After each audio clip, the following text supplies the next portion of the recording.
Halo, akhirnya balik lagi sama gua Noval di Noval Sen Journal. Setelah lama banyak ya kesibukan, gue baru sempet lagi bikin video. Dan kali ini gue excited banget karena gue mulai membuat playlist baru yang menurut gue bakal jadi sesuatu yang bakal penting banget buat lo tahu. Apalagi kalau lo bener-bener pengen paham tentang dunia perfumery. Playlist ini akan gue kasih nama Ultimate Fine Fragrance Course 2025.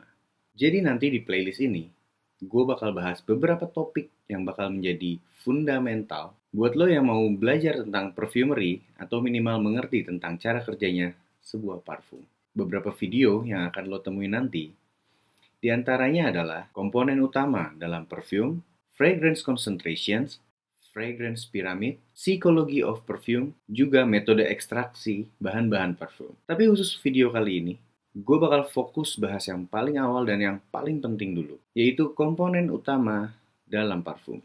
Karena sebelum lo ngomongin top, middle, base, layering, teknik blending, lo harus ngerti dulu isi dasar sebuah parfum itu sendiri dan apa saja bahan-bahannya. Dan percaya sama gue, ini akan menjadi pondasi yang paling penting dan paling membantu lo ke step-step selanjutnya. Nah, sekarang kita masuk ke bagian utama dalam video ini. Komponen utama dalam parfum. Secara garis besar, ada dua hal yang paling penting yang harus lo paham. Yang pertama adalah perfume note. Perfume note ini biasa kita sebut juga dengan raw material. Yang kedua ada fragrance carrier. Dua komponen ini adalah pondasi dari semua parfum yang lo temuin di pasaran. Mulai dari mass market sampai dengan yang niche. Sebelumnya, gue mau cerita. Gue bikin video ini karena, jujur ya, setelah banyak diskusi di grup-grup, terus juga dari DM, dan pertanyaan-pertanyaan yang masuk ke gue, masih banyak yang belum paham banget tentang ini semua. Yang lebih penting lagi, ini tuh sebenarnya adalah sebuah materi awal yang biasanya gue ajarin di kelas-kelas berbayar. Tapi khusus kali ini, gue bikin gratis. Karena menurut gue ini adalah hal yang paling basic yang perlu lo tahu. Jadi tolong ikuti sampai habis, jangan ada yang ke-skip. Karena kalau lo salah paham di bagian awal ini, lo akan bingung terus di step-step selanjutnya. Oke, seperti yang gue bahas tadi, parfum itu terdiri dari dua komponen utama. Yang pertama, fragrance note atau biasa kita sebut raw material. Dan yang kedua adalah fragrance carrier. Dan sekarang kita bakal fokus untuk bahas yang pertama yaitu fragrance note atau raw material. Jadi, raw material ini adalah bahan-bahan yang memberikan aroma pada parfum. Inti dari karakter sebuah parfum itu berasalkan dari fragrance note atau raw materials ini. Secara umum, perfume notes ini akan digunakan sebanyak 5-25% dari total komposisi parfum. Bahan-bahan ini biasanya berasal dari dua sumber besar, yaitu natural extract dan synthetic notes. Kemudian nanti gue juga bakal jelasin satu kategori tambahan yang masih banyak orang kurang mengerti yaitu accords. Tapi sebelum jauh-jauh ke sana, sekarang kita bahas dulu yang paling pertama yaitu natural extract. Oke, sekarang kita bahas yang pertama dari kategori raw material yaitu natural extracts. Jadi natural extracts ini adalah bahan-bahan yang berasal langsung dari alam, biasanya diekstraksi dari berbagai bagian tumbuhan seperti bunga, buah, daun, sampai ke bagian kayu. Gak cuma dari tumbuhan aja, beberapa bahan juga ada yang berasal dari sumber hewani, misalnya ambergris dan beeswax. Nah, natural extract ini biasanya muncul dalam tiga bentuk utama, yaitu essential oils, absolutes, dan juga tinctures dan resinoid. Tiap bentuk ini punya karakter dan cara kerja yang berbeda. Lo bakal sering temuin semua ini dalam dunia perfumery ke depannya. Sekarang kita bahas lebih dalam soal essential oils. Ini adalah bahan yang mudah menguap dan punya aroma khas yang kuat. Biasanya, essential oils ini ngasih kesan yang ringan, segar, dan kadang juga bisa terasa membangkitkan semangat pas lo cium di parfum. Dan fun fact-nya, essential oils itu adalah kelompok bahan alami terbesar yang sering banget digunakan dalam perfumery.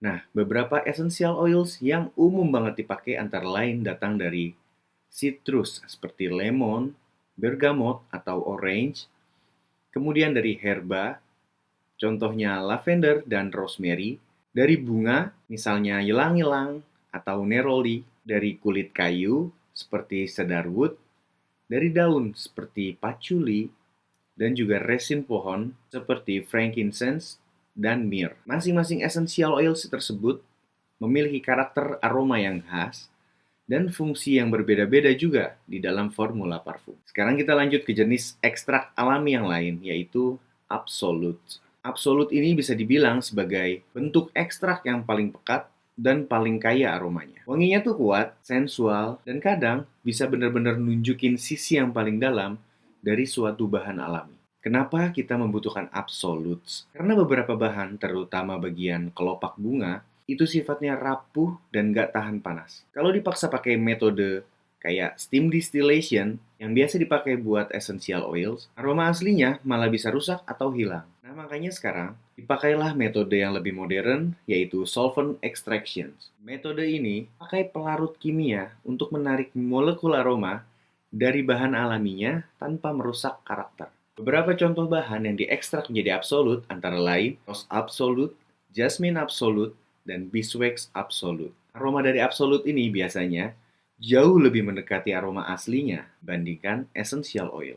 Sekarang makin banyak bahan yang awalnya cuma tersedia dalam bentuk essential oils yang sekarang juga bisa lo dapetin dalam bentuk absolute. Dan kalau lo nanti mau ngebandingin langsung, lo bakal ngerasa sendiri seberapa dalam dan nyata aroma yang dihasilkan dari sebuah absolute. Lanjut ke bentuk natural extract selanjutnya, ini adalah tinctures dan resinoids. Tinctures ini biasanya dibuat dari bahan padat yang nggak bisa diekstrak pakai distilasi atau pelarut biasa. Contohnya kayak resin pohon, benzoin, labdanum, atau galbanum. Kemudian dari bahan hewani seperti musk, ambergris, dan civet. Juga bagian tanaman yang kering seperti vanilla pod, tonka bean, dan iris root. Yang khas dari bahan-bahan ini adalah aromanya pekat, hangat, tahan lama, dan punya fungsi penting dalam perfumery, yaitu sebagai fixatif. Fixatif ini tugasnya untuk memperlambat penguapan parfum di kulit, biar aromanya lebih awet dan bertahan lebih lama. Proses pembuatannya sendiri disebut maceration atau maserasi. Jadi, bahan padatnya ini direndam dalam alkohol dalam waktu yang lama, bisa berminggu-minggu atau berbulan-bulan, sampai molekul aromanya larut ke dalam cairan tersebut. Sekarang kita masuk ke komponen kedua dari raw material, yaitu synthetic notes. Bahan sintetis ini mulai masuk ke dunia perfumery sejak berkembangnya ilmu kimia organik di abad ke-19. Dan ini menjadi titik balik besar dalam sejarah perfumery, karena disinilah industri parfum modern dimulai.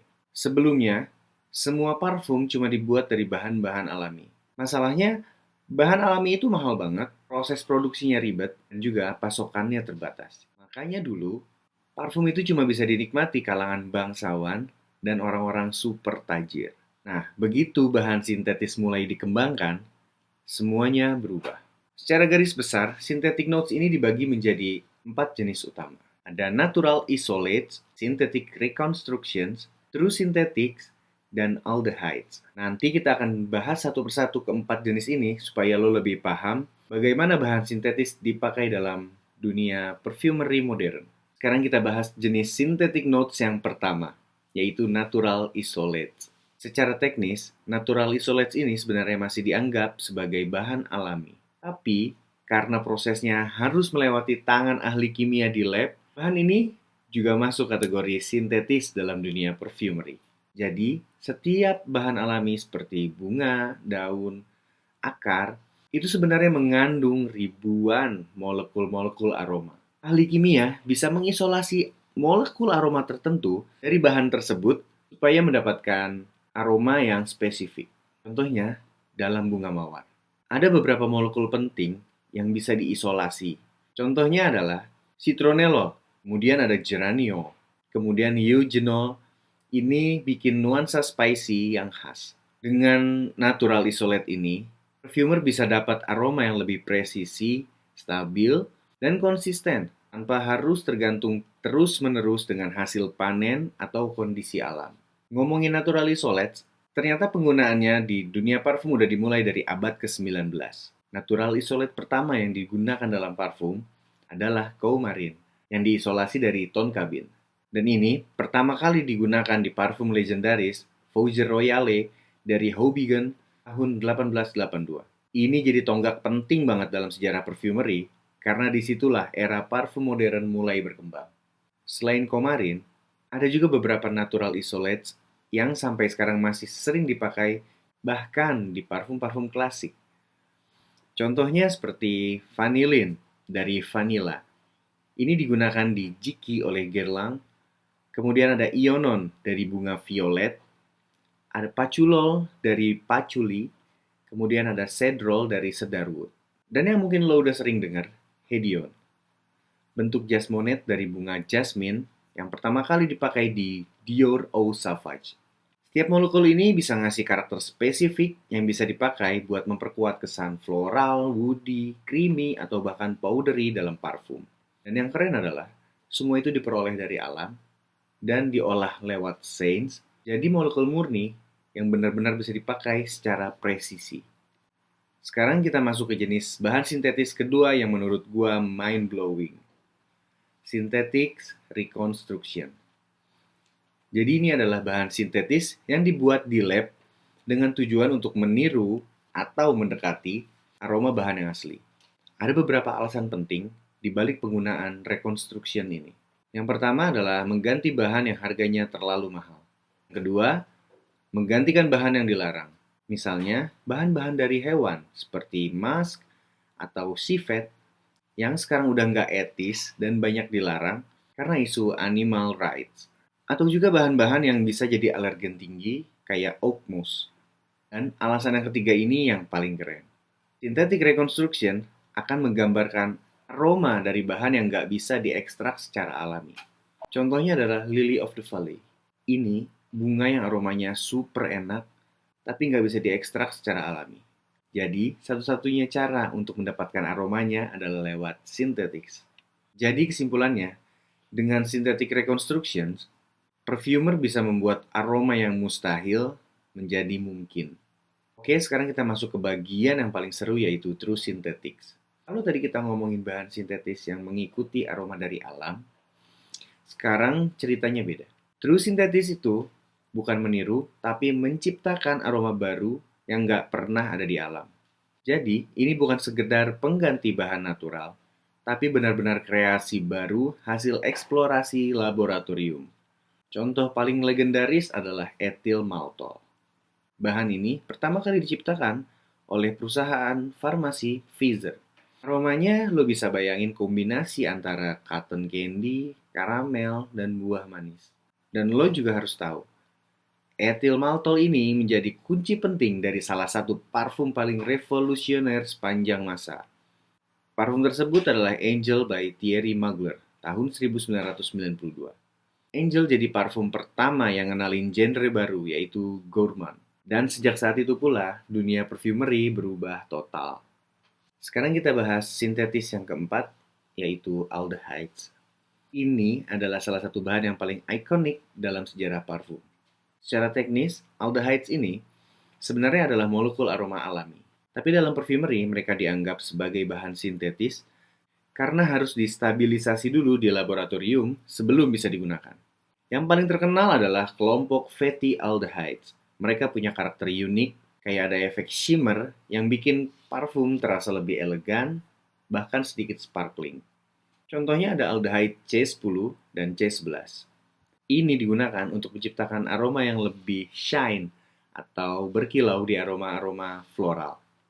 Salah satu penggunaannya yang paling ikonik adalah Chanel No. 5.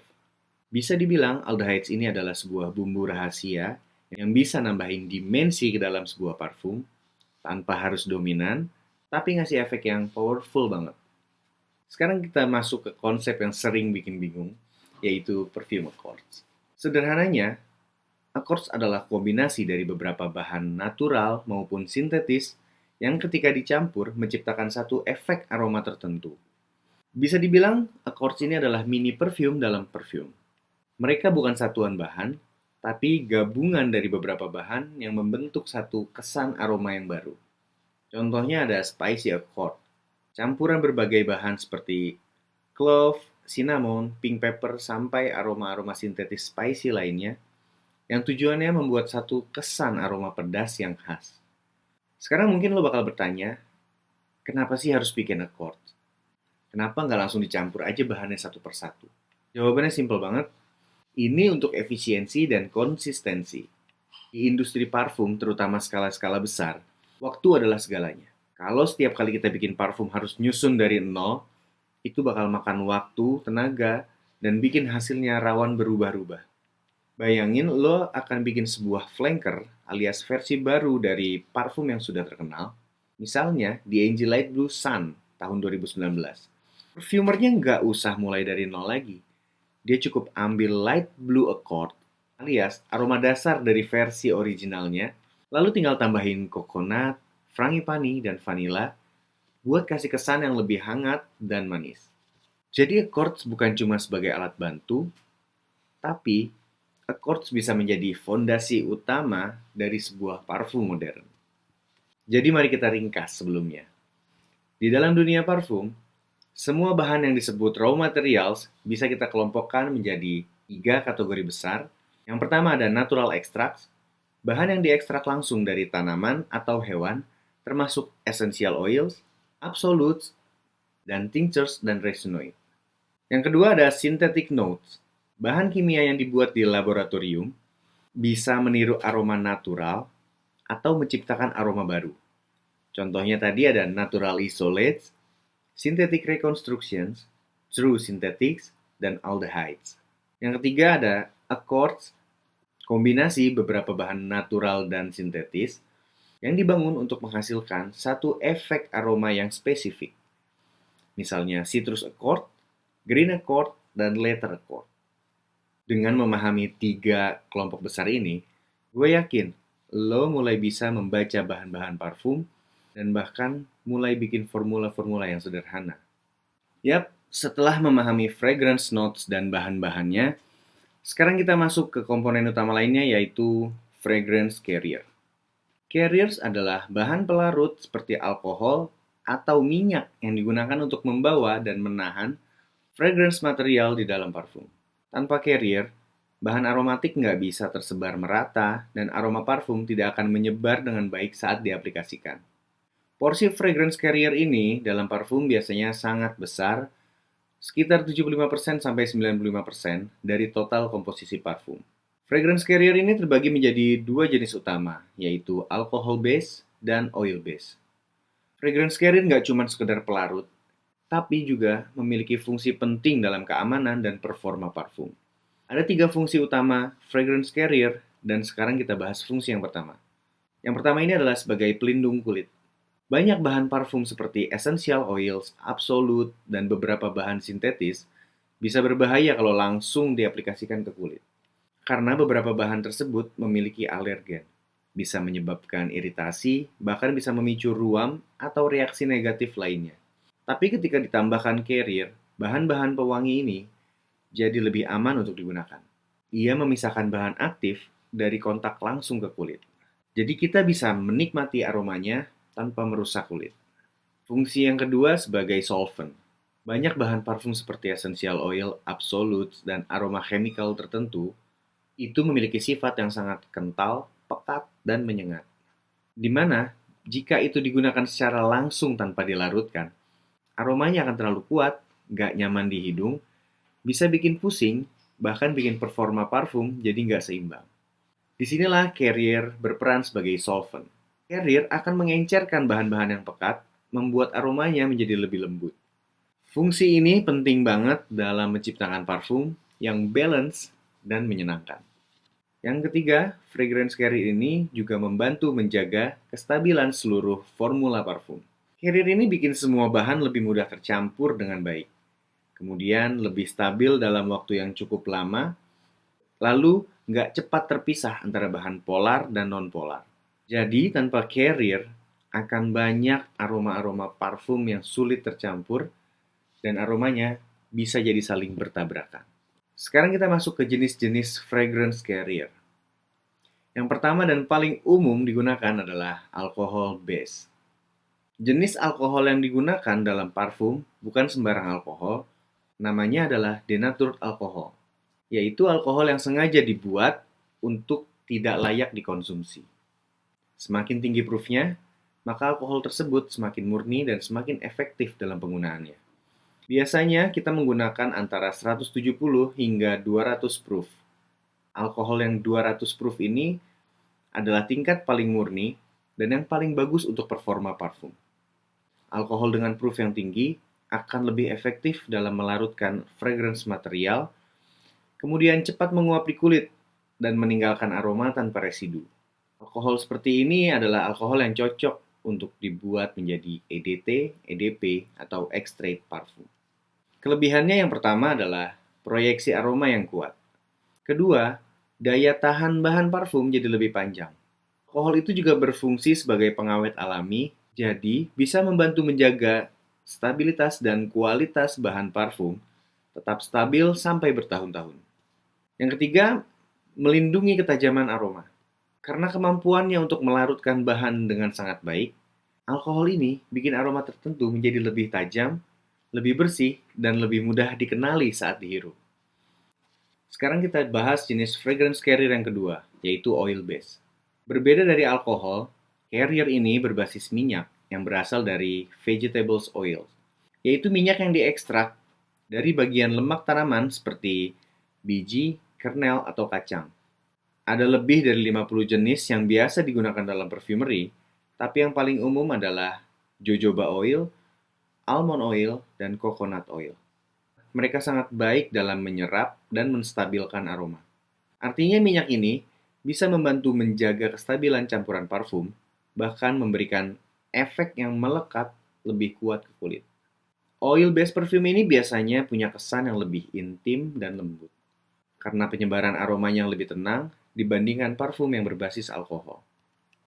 Parfum jenis ini sangat ideal untuk orang-orang yang tidak bisa menggunakan alkohol karena alergi, iritasi kulit, atau alasan agama dan budaya.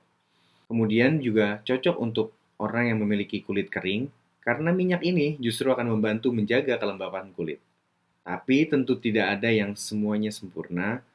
Kekurangan dari oil base ini adalah tidak memiliki projection sebaik parfum yang menggunakan alkohol. Tapi justru karena sifat ini, parfum yang menggunakan oil base jauh akan lebih tahan lama dibandingkan yang alkohol.